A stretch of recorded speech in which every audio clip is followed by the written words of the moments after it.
What's going on, everybody? Welcome back to another episode of the FF Ballbusters podcast. Thank you for joining us.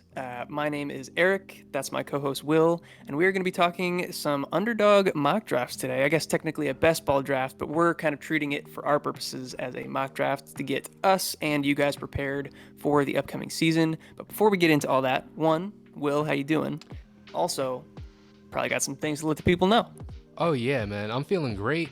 Doing good. Looking forward to doing this draft now that there's actually football actually playing on TV that we can watch. But with that being said, hey guys, make sure you guys hit that subscribe button. We got a subscriber goal of 500 before the season starts that we would love to hit. We're getting really close to 400, and if you guys could make that happen for us, that would be amazing. But with that being said, we can go ahead and get into the draft. You ready, Eric? Yeah, I think so.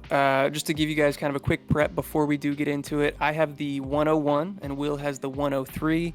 And just as a quick rundown of the format for these underdog drafts, it is a one quarterback, two starting running back, three starting wide receiver, and one tight end league.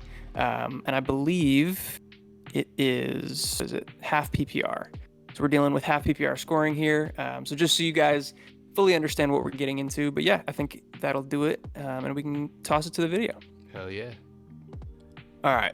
Draft has started. I am on the clock with the 101. And I think to nobody's surprise, especially in an underdog draft where they go wide receiver heavy, I am going to take Justin Jefferson here at the top.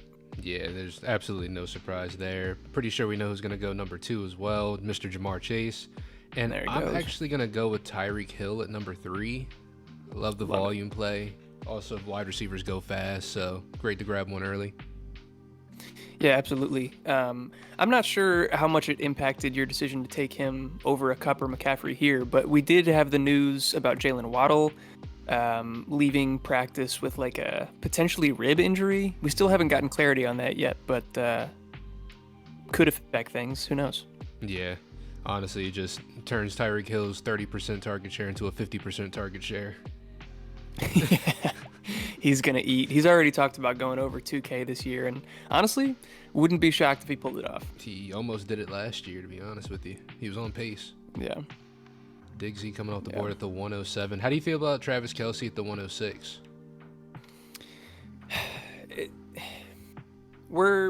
I think we're probably gonna have like a draft strategy video come out fairly soon where we can get more into him specifically, but I don't typically like the way that my teams turn out when I use a first round pick on Travis Kelce. I think he's deserving of that spot. He's been the tight end one, 5 out of the last 6 years? Yeah. And the gap positionally between him and the rest of the tight ends is just so huge that like I absolutely understand him going in the first, and he should. I just have a hard time finding a good roster construction around him. Man, middle of the first is crazy value, but I don't know. I guess we'll keep an eye out and see how that team ends up shaking out too. I guess at the end of this draft, see how their build ends up looking. Yeah. Any other interesting picks here? We got Eckler sliding to the 108. What's your thoughts on Eckler this year with the offensive coordinator change? Do you think that affects him positively, negatively at all? So one of the issues with Eckler, I like the volume that he gets because he's always very involved in the passing game. I think that's always going to continue to be the case. But I feel like last year he got a lot of his volume based off of the fact that everyone was hurt. They didn't really have a whole lot of receiving options at all. Like it was coming down to him and Josh Palmer at the top 2. Yeah. So looking at it, if everyone's able to stay healthy, I think that he'll be able to get more valuable touches. His volume's going to come down for sure, but I think the value of his touches should go up. But it's tough to say because the value's there in the fact that like he does get as much passing volume as he does, but with Quentin Johnston there and Keenan Allen at full health and Mike Williams, how much is really left there, you know? Yeah, that makes sense to me. And I do think with Kellen Moore coming in, they're gonna take more deep shots. It's not gonna be quite as conservative and like low ADOT as it was last year, which was only compounded by the injuries, like you mentioned. So I do think he probably sees slightly less target volume, maybe even an increase in rushing volume. But if that happens, his efficiency will probably even out. I agree with that. In this spot right here, I'm up to pick again. Derrick Henry just went off the board. I kind of love that second round pick right there. That's so late. That's such a great value. Devonta Smith just went. I'm going to go with Jalen Hurts Get that quarterback position kind of locked up. Potential I dig it. QB1. Yeah. Chris Olave goes off, and I'm back on the clock. Left here, Jonathan Taylor's on the board, but with how things are going there, I'm nervous to take that pick. Ramondre Stevenson. I mean, all the reports are saying that Jonathan Taylor's supposed to show up, but who knows? Yeah, it definitely scares me. I got 6 seconds left. I want to get Mark Andrews as part of the turn. Okay. Lock him up. I like that. So I'm going to go with that. Hey, man, this is tough. Anybody who's watching, that's a great thing about turn picks. If you're between two people and you know one of them you want for sure, take that one first, and then you got extra time to figure out the other one. You know what I'm saying? Yeah. I have Justin Jefferson already. Obviously, I'm confident in my wide receiver spot. I think I'm going to go running back again. I'm not going to go JT. Maybe a bad move, but I'm going to go with Ramondre here. I like that. I like that Ramondre Stevenson pick. I just said running back again. I went tight end. What am I talking about? Oh yeah, you did go tight end. I was gonna go Calvin Ridley. I got sniped a little bit on that one right there. So yeah, I gotta adjust. I was looking at him as well. I'm gonna go T Higgins right here. Kind of round out Okay. that wide receiver position some. I like some of the value that we'll get in some of these running backs later, and even like Jonathan Taylor might still be there, and there's a chance that he just comes back and plays. Well, there he goes. Oh, there he goes right there. But Jonathan Taylor in the 3rd round. If he plays, that's crazy. Which I think is probably the most likely outcome. Like, I think with the lack of leverage that he has on his end, and then, considering they have a rookie quarterback and no other playmakers in the backfield, it makes a lot of sense that the Colts would want to bring him back. Mm-hmm. I think they find some sort of common ground on a 1-year deal, and then maybe he leaves after that. But yeah, I feel like the most likely outcome, assuming he's healthy right now, is that he does come back and play for the Colts this season. I agree with that. I like that take. Yeah. Josh Allen still on the board midway through the 3rd. Sorry to all He's a those decent pick here. that I was blinding with day mode on here. Just swapped over to night mode. Sorry about that. Always got to be on dark mode, man. All right, real quick break in the action here, you guys. I hope you guys are enjoying the mock draft so far. And if you are, we highly encourage you guys to subscribe to the channel. It helps us out a ton. It's free and easy to do for you guys. And we do have a subscriber goal to get to 500 subscribers before the start of the NFL regular season. So if you could help us out on that journey, that would be very much appreciated. We have tons of other videos coming out down the pipeline in the coming weeks to help you guys get prepared for your drafts. Will, you want to run them through some of those? Oh, we got all the videos over here. We got tier lists, we got mock drafts, we got preseason recaps, we have round by round draft strategies, and so much more over here on this channel. So hit that subscribe button, hit that notification bell so you don't miss any of it. There goes Josh Allen. Josh Right after Allen. I talked about him. Josh Allen in the 3rd. Do you feel like that's kind of a slide? I don't know. Did I take Jalen Hurts too early, do you think? So what I was going to bring up is that we had our quarterback rankings video come out, and like that top tier of guys, I feel like all have an equal chance of being the QB1, whether it be Mahomes, Hurts, Allen, or even Lamar. Mm-hmm. And so I would prefer to wait until the last one, or even, again, we'll talk about this when we get to our round by round draft strategy video, but I'm typically waiting until like the 4th, 5th, 6th round for like a Justin Fields, Justin Herbert range. I think that's kind of where I've settled in, is like my favorite range to take a quarterback, just based on the positional value in the other rounds. Okay. But yeah, I mean, Josh Allen was on pace to be the QB1 by far before his elbow injury last year. So in the 3rd round, that's great. Yeah, I agree.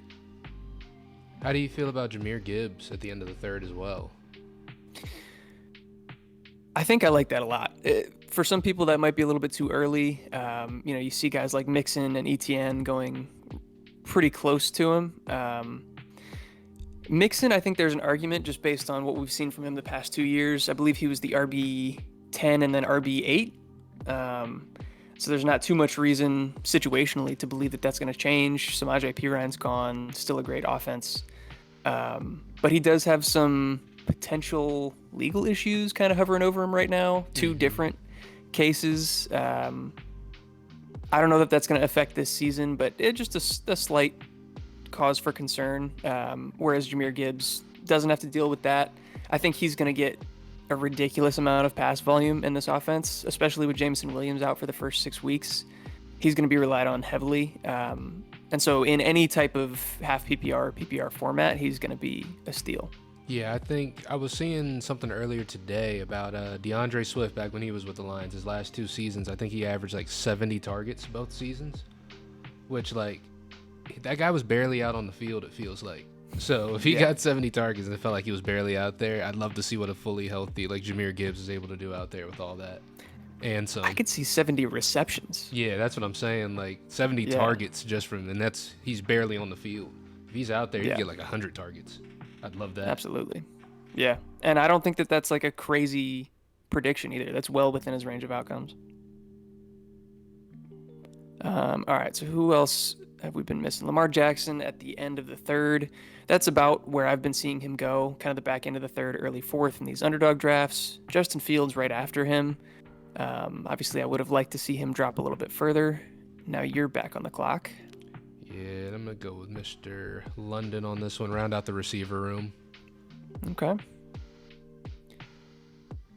Going with a lot of these later running backs. But I still like a lot of the names left. Shoot, my thing closed out. Hold on. Oh, boy. 20 seconds. Oh, we're good. We're good. We're back. Okay, I got Ramondre, Justin Jefferson. Who's my favorite on the board right now? I'm not going to go back to the running back well. I'm probably going to go with a receiver. I think I'm going to go Brandon Ayuk. Brandon Ayuk. I like that. You know I love Mr. Ayuk. Absolutely. He's your boy, and rightfully so. He's been getting all of the love in training camp. I got another pick here. Do I do it this early? I feel like I should, just to make sure I lock it up, because he's not going to be there come the next turn. I am going to take Justin Herbert, who I mentioned earlier. Nice. I like that. Now my team's looking pretty balanced, and I can kind of go anywhere next time around. I'm going to lock up the tight end room a little bit and go Mr. Hawkinson. I like that. So no, I feel like he's going to get a lot of passing volume in that Minnesota offense, especially start out the season. Like Jordan Addison, I think he's a guy, but I think TJ Hawkinson has been a guy there, you know? Even though he just got there. No, absolutely. I do think what we saw from him last year was probably close to his ceiling outcome. Like, I don't know that he can really improve too much upon that. But nothing saying that he can't repeat the same thing again. I was about to say, off of a limited, sort of window of seeing that, getting the full season of that, I'm not mad at that at all. Yeah, for sure. Kenneth Walker off the board in the 5th round after DeAndre Hopkins, TJ Hawkinson, Terry McLaurin. Kenneth Walker, they're saying he should be back practicing soon, right? I believe so. Yeah.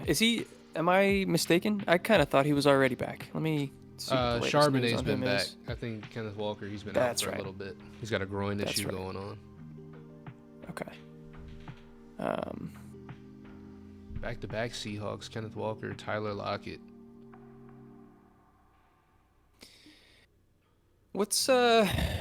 We had a whole video on the League Winners channel dedicated to the whole DeAndre Hopkins situation, but in relation to the other wide receivers that are kind of going around him, the Ayuks, McLaurins, Lockett, stuff like that, how do you feel about DeAndre Hopkins' value? Like, do you think this is a good spot for him? Too early, too late? I think it's a good spot for him because, one, I do still feel like he could outperform his ADP. Like, he could end up being a pretty good value right here. But I feel like this is a safe spot. Like, landing between Terry McLaurin and Tyler Lockett, you're still getting really good value out of a wide receiver there. Like, that's at least a wide receiver 2. And I think we've seen at least that from DeAndre Hopkins every year. So that's, at the very least, this is his floor, I feel like. Yeah. I think I agree with you that this is probably a good spot for him. Like, him going lower than this, you're ignoring the upside of him taking over that wide receiver 1 job and being kind of that possession volume hog receiver in this offense that needs one. But I think there's not an unlikely outcome that Treylon Burks is still the one. In Tennessee, and it's also just a low volume pass offense in general. I can 100% see that. It's going to be a crapshoot, I feel like. But at the end of the day, I know we've seen DeAndre Hopkins kind of perform in bad situations or all types of situations his whole career. and that even includes last year. That's not even looking all the way back to the beginning. So to count him out, I feel like, even if it is a low volume offense, like you don't go and sign a DeAndre Hopkins to not use him at the very least. Right. But I could definitely see what you're saying, because Traylon Burks is already established in that offense. Yeah. There goes Darren Waller. Now he's going at the beginning of the 6th. People are starting to wise up a little bit. We had our tight end video where we talked about him being ranked pretty substantially above the current ADP for him. There's definitely still a lot of concern injury-wise as to whether he's going to be able to hold up throughout the season. And so for me, and I guess for both of us in this draft, we both grabbed a tight end fairly early. I'm really enjoying trying to get a Mark Andrews like in the 2nd or 3rd, or if you can get TJ at the value that you got him at, because sometimes he goes a little bit too early for my liking. But grabbing one of those close to elite tight ends early on has been my favorite strategy so far. Definitely agree. It just gets a little bit too dodgy once you go further and further away. But I feel like once you get to a Darren Waller, like you said, it's just the outcome could be tight end 1, or he could be tight end 25 because he played 3 games. You never know. Yeah. But, the thing is, are you really risking that much? 1 in the 6th round. I mean, there's plenty of names on the board that are going to produce for you, so you can make the argument that might be too risky. But compared to the rest of the tight end position, that's the outcome for everybody. Yeah, that's fair. They just don't have the same upside that Darren Waller does. That is true. I'm going to go Mr. J.K. Dobbins here, get a running back on the squad. So I feel like he's going to be very efficient with his touches. Yeah, I think with the changes to the offense, it's going to benefit him fairly dramatically. They're talking about more targets to the running backs as well. Nice. What do I have on my team here? What am I going to do? Jordan Addison in the 6th round. Oh, boy. Hey, he's right there, man. Yeah, we talked about him. I'll take him, especially in best ball. Gabe Davis, he's a big play waiting to happen. So especially in this format, I like to have him on my teams. Do I go back to the receiver pool? I probably want to go running back here. I don't love the names that are going in this range. Javonte Williams, healthy-ish. I'm going to get some exposure to him. If you didn't I've been taking a lot of... him. Yeah, I've been taking a lot of James Conner around this range. And so just with the amount of drafts that we're doing, I'd like to kind of flip-flop between the two because I have them ranked fairly close together. This is tough for me right here because I kind of want to go running back, but at the same time, David Montgomery isn't really a world breaker for me. DeAndre Swift feels like a reach. James Conner also kind of feels like a reach, but I feel like he's also going to perform. I'm going to do it. I'm going to go James Conner in this situation. Yeah. I didn't really like anybody else above. Like Michael Pittman, I'm kind of light on Michael Pittman. I don't really like Michael Pittman that much. Kyle Pitts, Yeah. I already have the tight end position kind of locked up, so not so much. Jahan Dotson stands to be seen if Mr. Howell is going to be able to play quarterback efficiently for this team, really. Yeah. Dallas Goedert, again, already have it locked up. Quentin Johnston, same kind of story. So I feel like that was an okay pick right there. Yeah, this is kind of why I like to go with. We had to do it a little bit earlier, but I like to go quarterback, tight end in these like middle rounds, 5 through 7-ish, because you get into this group of players that I'm just not in love with. They're not the elite talents anymore. They're already off the board.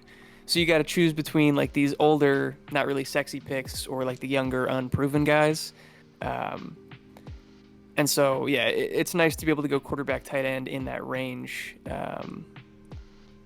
which is what I've been trying to do most of the time. But still happy with what we got going on so far.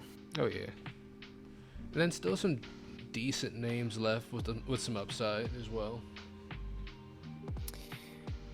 Yeah, You've been pretty big on QJ, I feel like, so far throughout the offseason. Obviously, dynasty-wise, we're both in agreement there that he's going to be a big factor.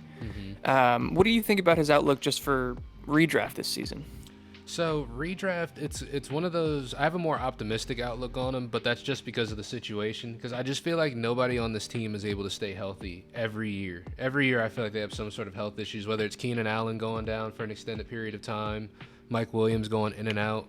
But at the end of the Yeah. day, I feel like Quentin Johnston, he is going to get his volume. He's going to get his opportunity in this offense, and he's already been building up some chemistry with Justin Herbert. Justin Herbert's been saying, "Oh yeah, he's great out there, man. I love him. He's going to be great here for a long time." And I believe him.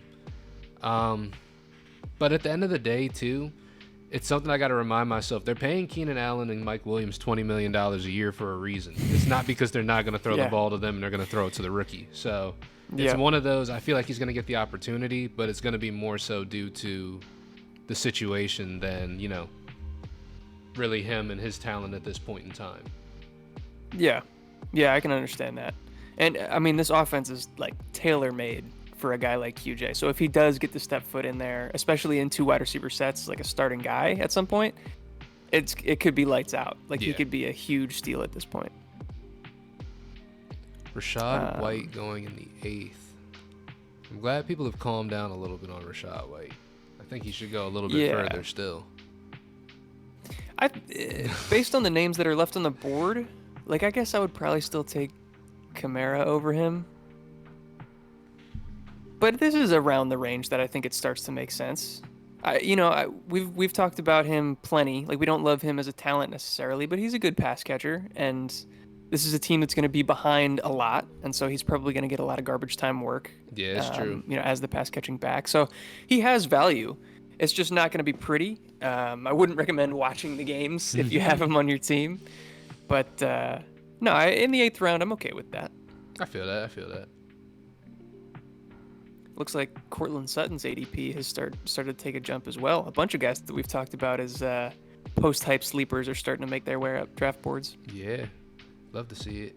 Alvin Kamara off the board in the 8th. Kind of love that pick. Yeah. It would have been me if he didn't get him right there. Mm-hmm. Dalvin Cook's still on the board. What do you think about that situation? It's tough to say. I think he's a value. Like I'll probably take him around the turn if this guy doesn't take him. He's gonna end up somewhere, even if it's not immediately at the start of the season. Somebody's gonna go down to injury. He's too talented for somebody not to bring him in. I think he's probably asking for too much money right now, but one way or the other, either he's gonna back down from his price and get signed before the season, or somebody's gonna get hurt and somebody's gonna be willing to pay up for him. So let's see, what do we got here? Yeah, I think Dalvin is probably going to be one of my picks. I'd also remind you, Eric, last time we did not pay much attention to bye weeks. We should make sure we pay attention to some bye weeks. I will keep that in mind. I already have a bunch of guys that are on week 13 buys, so I got to pay attention to that. Probably go back to the receiver pool again here. Do I want to go? I'm definitely not taking Tony. He's basically off my draft board. Jameson Williams, honestly, kind of same. So Rashad Bateman might be who I go with. I think I'm going to go that direction here now that he's back and practicing with the team and off the PUP. I think that's a good shout right there. He's also week 13. Damn it. Anthony Richardson off the board in the 9th round. How do you feel about Anthony Richardson in the 9th? And I'm going to pick Rashad Penny. We're running it back, baby. Love it. Love that for you. He's your boy. Yeah. I think in best ball, I don't know. I like Anthony Richardson. I'm excited when we get to our preseason recap video. It's going to come out a little bit later this week to talk about him and his performance. But he's going in range with, guys still left on the board. Dak Prescott, who just went, Kirk Cousins, Geno Smith, Daniel Jones, Aaron Rodgers. Like all of these guys are in a really similar territory for me. And so this is a 1-quarterback league. So if that team didn't already have a quarterback, I understand wanting the upside of Anthony Richardson. Mm-hmm. But if they're looking for like a QB2, I think I'd just wait till the end of that tier. Yeah, I agree. Yeah. I guess we'll have to take a look and see what that team was. What team was that? That just took Anthony Richardson. That is. DTW Jones. They have three He's got quarterbacks. 3 quarterbacks. Get the hell out of here. He's got 3 quarterbacks, I never should have 6 asked. receivers, and nobody else. Interesting. I never should have asked. That is all my fault. That's like Schrodinger's cat. I never should have opened the box.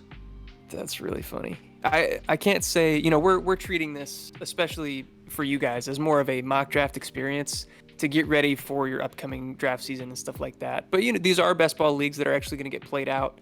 I'm not a best ball expert by any means, so I'm not going to shit on that person's strategy necessarily, but I don't really understand it. Yeah, I don't get it, but hey, to each their own, and I wish them the best of luck.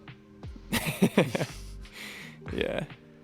And then a guy that I think you've been higher on than me, but I'm starting to come around on in Mr. recent Robinson? weeks here. Brian Robinson going at the 9-8. Yeah, he's creeping up my draft board. And in the 9th round, for somebody who could be a potential, not RB1, but someone who's operating as the primary back in their offense, who's going to get a lot of touches, who's probably going to see a lot more receptions than people are giving him credit for as well. I think it's a great value in the 9th. I completely agree. And then we see Jamal Williams go off the board.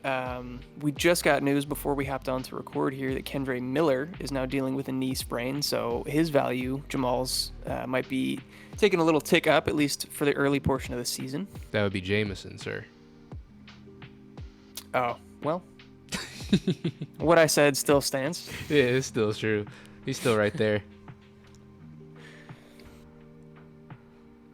Let's see. We got Mr. Charbonnet, Tyler Boyd, Devon A-Chain. Man, Devon A-Chain. It's just everyone's just waiting to see if Dalvin Cook is going to land at the Dolphins. Every Devon A-Chain owner, me included. Absolutely. It hurts. I think there's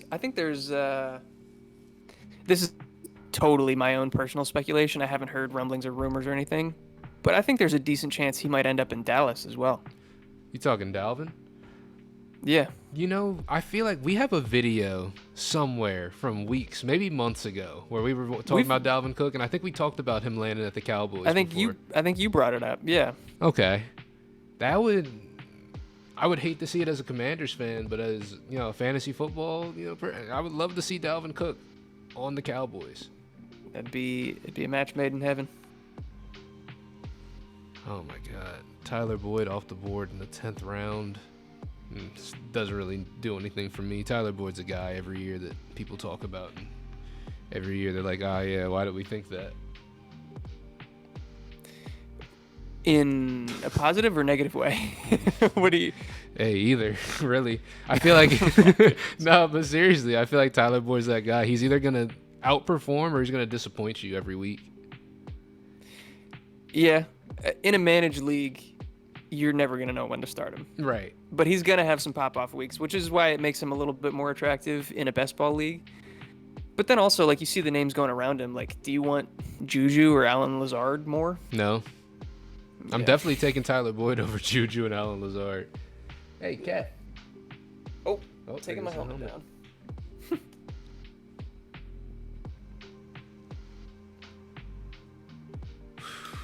Where are we at? You got a couple more picks before you are on the clock. There goes Khalil Herbert. We've gotten some news. Yeah, and Samaje.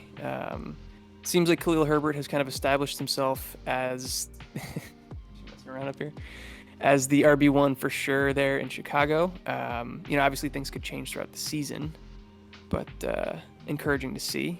You're back on the clock. Indeed, and I am going to take a shot on the youngin, Mr. Kincaid. Something that we talked about in one of our, not really draft strategies, but just tight end videos, where we talked about taking a high-end tight end and also taking somebody to take a shot on later. And that person being Dalton Kincaid would be awesome.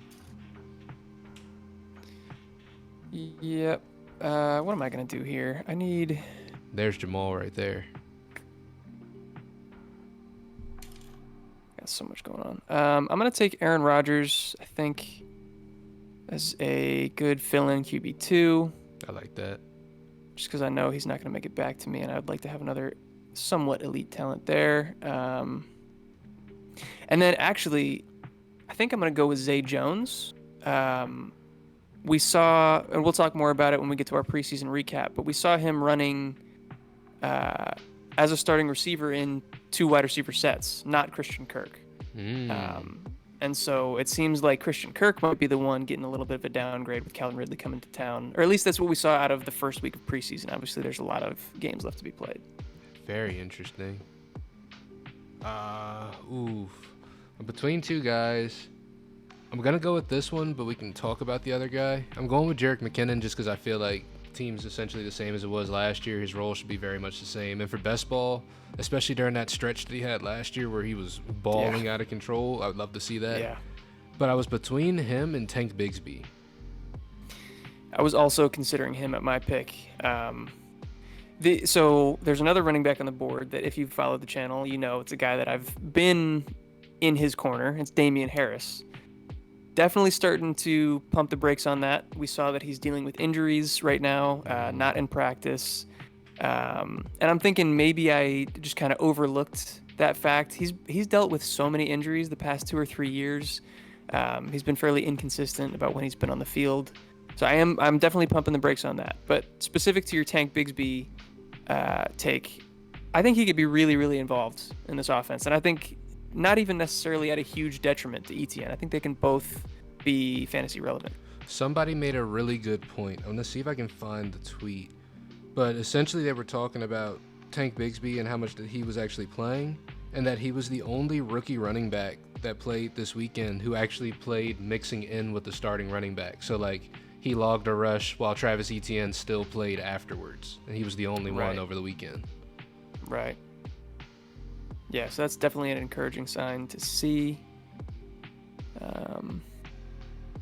And yeah, he showed that, he's got passing down chops. He can catch the football out of the backfield. He showed his explosion and speed. He got to the edge on a nice 30-plus yard gain early in that game.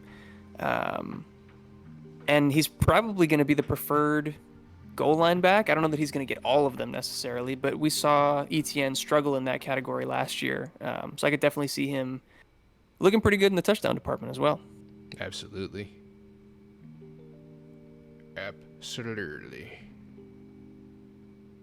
Bro, I'm sitting here with 3 wide receivers with week 13 buys and then 2 on week 9 buys. Sounds like weeks 13 and 9 are going to be rough for you, brother. Living on the edge. Mark Andrews, also week 13. This is going to go great. Oh, frick. Dalton Kincaid also is week 13. Is week 13 by Mageddon? It seems like it might be, yeah. Yeah. Hey, guys, be on the lookout for week 13 in your drafts. Look out for week 13 and week 9. Apparently, those are 2 big weeks. Yeah. In best ball, that hurts, I think, more than in managed leagues. Because every week matters, no matter the format. But in best ball, it really hurts to lose points anytime. I don't really look at bye weeks when it comes to managed leagues. Even if you have one week that's pretty chock full, you can just I'll just take lose the a L. week. Yeah. Yeah, I'm not too worried about it. But yeah, if you are on Underdog, doing these type of drafts with us, that's something you definitely got to take into consideration. Damn. Now I need another tight end. Ooh, this is a good one to talk about. And again, I'm going to keep mentioning it. Something that we're going to bring it up in the preseason recap. But Greg Dulcich going off there at the 12-3 didn't get run as the starting tight end in even 2 tight end sets, 12 personnel. A lot of times he wasn't on the field, and Chris Manhertz didn't play due to an injury. So even when he was on the field, we could see that be a position where he's not in the regular season. Are you reading into this significantly, or are you just kind of waiting to see what happens throughout the rest of the preseason? I'm going to wait to see what happens because, given the context, even last year, Greg Dulcich didn't really emerge until, they really got rolling. But at the same time, we also know that Sean Payton likes guys like Adam Troutman and stuff like that. That was a dude he originally brought in New Orleans, and he's got him on the team again. And we really got to see more about how this offense is really even going to get run, because it's going to be vastly different from what we saw last year, I'd imagine. Yeah. Although didn't look a whole lot different on the field this past weekend. Saw a lot of the same.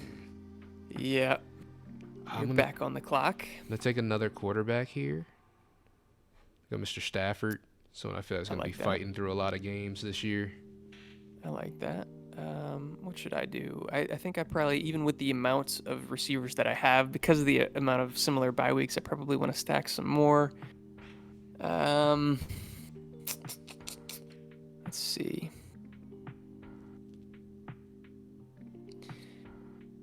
Maybe this is a little bit of a reach, but I kind of like it. I'm going to go DJ Chark. He seems to have emerged as a favorite target of Bryce Young, and I think he's just the most explosive of that entire group. And he's been getting work with the ones plenty, so I like him a little bit here late in drafts. All right, yeah, so I'm not quite sure where we cut off there, but we wanted to end it somewhere around the 12th round so you guys could see the draft and stuff like that. But we're going to go through the entirety of the draft board and kind of show you guys what ended up happening later. So, yeah, we're just going to start it off with just looking at the teams. We can see, of course, the first 9 rounds we got right here, the way Eric's team shaped out. Eric, you want to walk them through your team?